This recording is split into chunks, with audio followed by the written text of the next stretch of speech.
Now, Syria has endured 6 years of war, and here on Money Talks, we're going to be looking at the country's economy, which, although secondary to the loss of life, is still important to Syrians and to the neighbouring countries. In particular, we're looking at what was Syria's most populous city, Aleppo. Now, government forces retook it in December. It was once the country's commercial heartland, but is now devastated, as Azhar Sukri reports. This is all that remains of the bazaar in Aleppo's old city. The guns and bombs are silent now after government forces recaptured Syria's commercial hub in December. But hundreds of years of history and billions of dollars worth of business have been wiped out since Aleppo became part of the civil war in 2012. Our early estimate that damage in Aleppo represents almost 15% of total damage of this war in Syria. That's not a small number, especially in the housing sector. The economic damage is beyond calculation at the moment, because you are talking about complete industrial parts of city that were totally destroyed. How can you put a number to the loss of the old town, the old bazaar?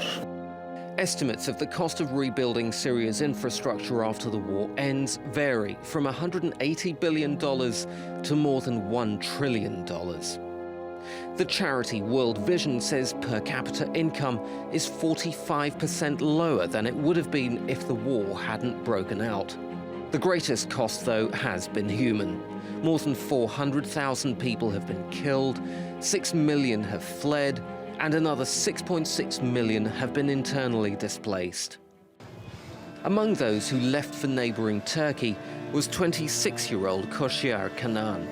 His family ran a thriving fabric business in Aleppo.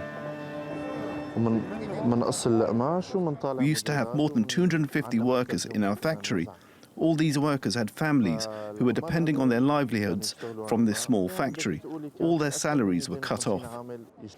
But others say life under Bashar al-Assad's rule was painful even in peacetime.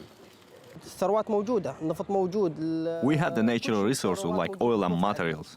We could have the best life, but all these resources were not in our hands. We didn't have the ability to start the projects.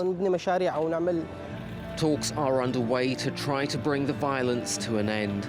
But even if that's achieved, Syria could take decades to return to its former glory.